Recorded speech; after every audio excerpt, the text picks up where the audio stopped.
A mí me ha tocado hablar de los premios Nobel de Química del año 2015 y lo han obtenido 3. Thomas Lindahl, que es sueco, el estadounidense Paul Modrich y el turco-estadounidense Aziz Sankar, por sus descubrimientos sobre los mecanismos de reparación del DNA. Brevemente decir que Thomas Lindahl descubrió el mecanismo de reparación por escisión de bases, el llamado BER, o Base Excision Repair. Aziz Sankar, el mecanismo de reparación por escisión de nucleótidos, o NER, Nucleotide Excision Repair, y Paul Modrich por la reparación, el mecanismo de reparación de desaparecimientos de bases misincorporadas o mal incorporadas, que se llama el Mismatch Repair. Bien, todos sabemos que la información genética en el ser humano, me voy a referir al ser humano, está contenida en los 23 pares de cromosomas que contienen a su vez el DNA con sus 3.000 millones de nucleótidos, en que siempre la adenina aparea con la timina y la citosina aparea con la guanina. Estas son las reglas de apareamiento de bases de Watson y Crick. Para la replicación del DNA, la doble cadena del DNA se abre, se separan las dos cadenas y se incorporan los nucleótidos complementarios en cada caso, es decir, siempre siguiendo las reglas de Watson y Crick. El proceso de replicación es un proceso relativamente fiel, es decir, las DNA polimerasas replicativas, las que replican el DNA, son enzimas bastante fieles que pueden cometer un error cada 10 elevado a 6 nucleótidos incorporados, es decir, un error cada 1 millón de nucleótidos. Y además, las DNA polimerasas replicativas tienen una actividad correctora de pruebas, proofreading, que es una actividad exonucleasa en la dirección 3'5', que aumenta en 100 veces la fidelidad que ya tenía la DNA polimerasa en la inserción de nucleótidos, con lo cual la fidelidad global de una polimerasa, de una DNA polimerasa replicativa, es del orden de cometer un error cada 10 elevado a 8 nucleótidos incorporados, es decir, cada 100 millones de nucleótidos incorporados. Esto puede parecer que son muy pocos errores, pero realmente si consideramos que el genoma humano tiene 3.000 millones de nucleótidos, esto quiere decir que en cada proceso de replicación se van a producir, como media, alrededor de 30 errores.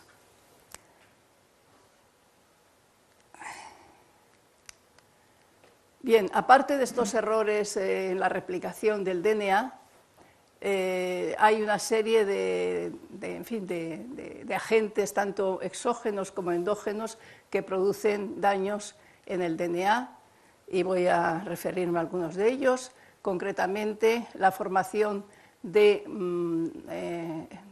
roturas en la doble cadena del DNA, producida por radiación ionizante, especies reactivas de oxígeno, anticancerígenos, bloqueos en la replicación.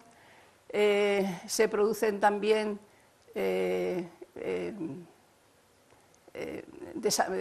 eliminación de bases en el DNA, produciendo lo que se llaman los sitios AP, apurínicos, apirimidínicos. Se producen también unión covalente en las dos cadenas del DNA, producida por determinados compuestos químicos. Se producen oxidaciones en las bases del DNA, por ejemplo, el caso de la guanina, que se forma la 8-oxo-G, la luz ultravioleta, que produce los dímeros de timina. Ya hemos hablado de los errores de replicación, en que, por ejemplo, enfrente de una G, en vez de incorporarse una C, se incorpora, por ejemplo, una A. Se producen también, los agentes alquilantes producen metilación, por ejemplo, en la adenina se forma 3-metiladenina. Se producen también bloqueos en la replicación, la formación de DNA de banda simple. Es decir, que se producen una gran cantidad de daños en el DNA y que realmente si no existiesen mecanismos de reparación, pues la vida sería imposible. Las células no podían sobrevivir a toda esta cantidad de daños que se producen. La siguiente diapositiva muestra los sitios principales de rotura en el DNA. Concretamente hay un sitio de rotura que es entre la base y la deoxirribosa y otro en los distintos sitios, y también otro tipo de rotura es entre el fósforo y el oxígeno. Hablando de la cantidad de daños que hay en el DNA, doy una diapositiva del propio Thomas Lindahl, premio Nobel, que él ha calculado que en un día, en una sola célula humana, se producen 20.000 roturas en banda simple, 10.000 depurinaciones, 5.000 lesiones alquilantes, 2.000 lesiones oxidativas, 600 desaminaciones y entre 10 y 20 roturas en banda doble. Es decir, se produce todo esto sería una fuente de inestabilidad genómica.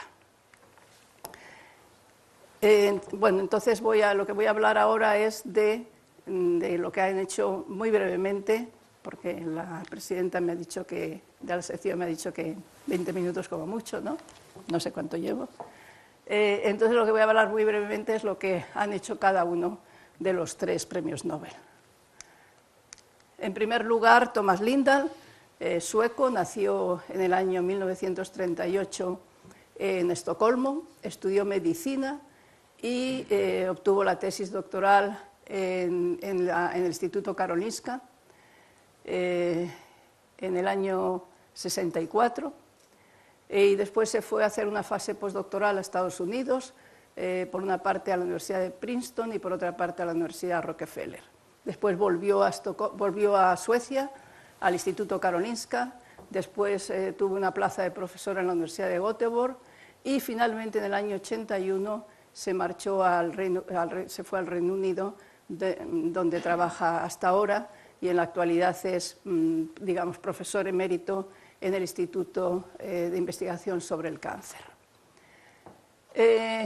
Thomas Lindahl previó de que las moléculas de DNA que se pensaban que eran muy estables, realmente no eran tan estables. Antes se pensaba que las moléculas de RNA eran las que eran inestables y las moléculas de DNA eran estables. Sin embargo, Lindahl encontró que la citosina se desaminaba muy frecuentemente para dar lugar a uracilo. Y entonces todo esto pues, le llevó a encontrar por qué ocurre esto y los mecanismos de reparación, porque esta desaminación de la citosina a uracilo daría lugar a una mutagénesis muy alta, porque se pasaría el par de bases CG, se convertiría en un par de bases TG, lo cual sería altamente mutagénico.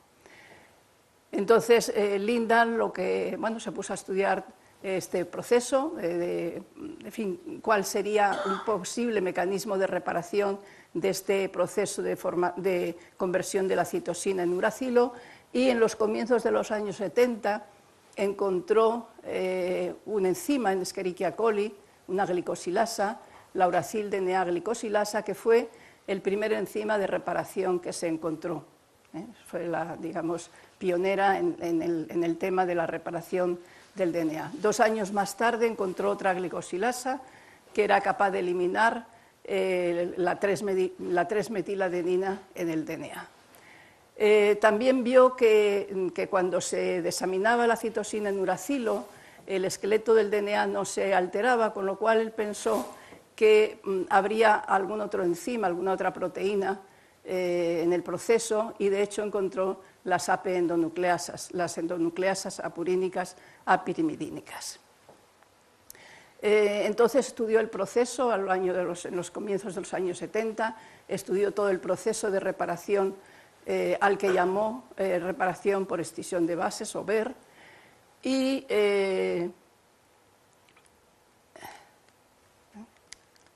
Y este proceso, que lo estudió tanto en Escherichia coli como en células humanas, vio que era muy similar, encontró también la uracil DNA glicosilasa en células humanas, y el proceso básicamente es el siguiente. Es decir, por ejemplo, si suponemos aquí tenemos una C que por desaminación se convierte en U, pero tengo que decir que también el uracilo se puede incorporar al DNA no solo por desaminación de la citosina, sino también por misincorporación de deoxi-UMP. Es decir, que las DNA polimerasas replicativas, y yo tengo la experiencia, por ejemplo, con la DNA polimerasa del bacteriófago Phi29, con la que llevo trabajando muchos años, son capaces de incorporar deoxi-UMP además de deoxi-TMP, con lo cual uracilo se puede producir tanto por desaminación de la citosina como por misincorporación del uracilo en el DNA.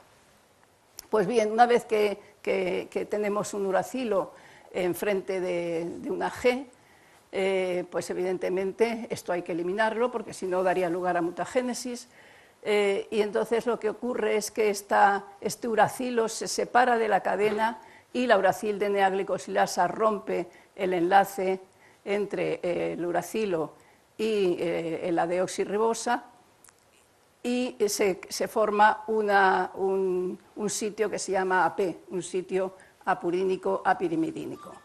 A continuación, la AP endonucleasa, que había predicho Lindahl que tendría que existir, pues rompe un par de enlaces, fosfodiester, y lo que hace es eliminar el resto azúcar fosfato. A continuación, una DNA polimerasa incorpora el nucleótido correcto, es decir, si había una G, incorpora una C, y finalmente la DNA ligasa liga la cadena del DNA. Esto fue publicado en el año 1974, es decir, que este mecanismo de reparación por escisión de bases es realmente muy antiguo, como ha ocurrido en estos premios Nobel de Fisiología o Medicina, que también son por descubrimientos ya muy antiguos. Bien, el segundo descubrimiento del premio Nobel que quiero hablar es de Ashish Shankar. Lo voy a hacer así por orden, porque en la concesión del Nobel aparece Lindahl, Modric y Shankar, pero por orden alfabético, pero realmente por orden de fecha de descubrimiento son Lindahl, Shankar y Modric. Bien, Ashish Shankar nació en Sabur, en Turquía, y estudió medicina en la Universidad de Estambul, y de hecho ejerció la medicina durante 2 años, pero al cabo de estos 2 años se dio cuenta que lo que le gustaba era realmente la investigación, y decidió estudiar bioquímica. Entonces se marchó a Estados Unidos, al laboratorio de Claude Rupert en la Universidad de Texas, para hacer la tesis doctoral. En el año 74 empezó la tesis doctoral, y entonces vio que existía un mecanismo de fotorreactividad de una enzima, la fotoliasa, que lo que producía es que bacterias que habían sido irradiadas con luz ultravioleta a dosis letales se recuperaban y sobrevivían. Este mecanismo era dependiente de la luz.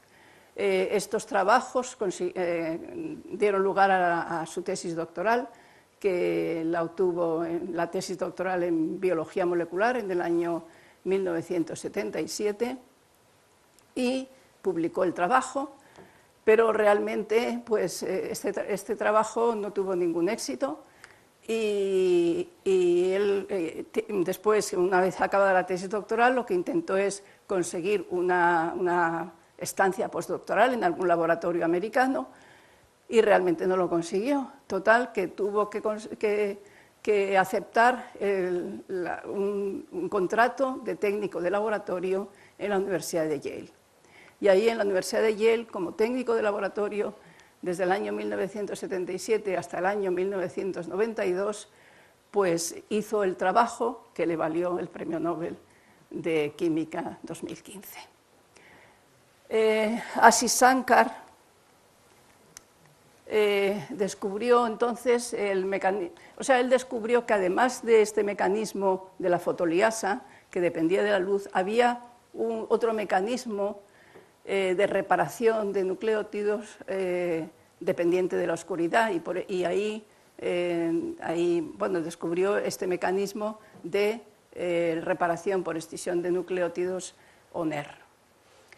En este mecanismo lo que ocurre es lo siguiente: la luz ultravioleta produce los dímeros de timina, y él trabajó con 3 enzimas, 3 proteínas que purificó, la UVRA, B y C, que lo que hacen es que se unen, después lo veremos más en detalle, se unen al sitio dañado, al dímero de timina, y se producen 2 roturas de los enlaces fosfodiester. Una rotura se produce 8 nucleótidos en la dirección 5' respecto a la lesión, y otra rotura se produce 4 o 5 nucleótidos en 3' respecto a la lesión, con lo cual se produce un fragmento de 12 a 13 nucleótidos. Este fragmento es eliminado mediante una helicasa, UVRD, y finalmente la DNA polimerasa rellena el hueco y la DNA ligasa liga la cadena del DNA, con lo cual se produce la reparación por escisión de nucleótidos. En la siguiente diapositiva voy a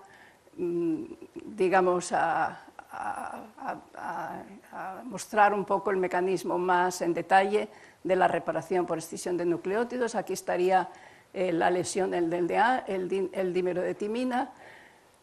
2 moléculas de VRA y una de B se unen a la lesión, doblan el DNA, se produce un desapareamiento de unos 5 pares de bases. A continuación se libera VRA y entra VRC, formando este complejo, y VRC activa a VRB, y VRB produce una rotura, como dije antes, 8 nucleótidos hacia el extremo 4 o 5 nucleótidos hacia el extremo 3', y después VRC produce la rotura 8 nucleótidos respecto a 5'.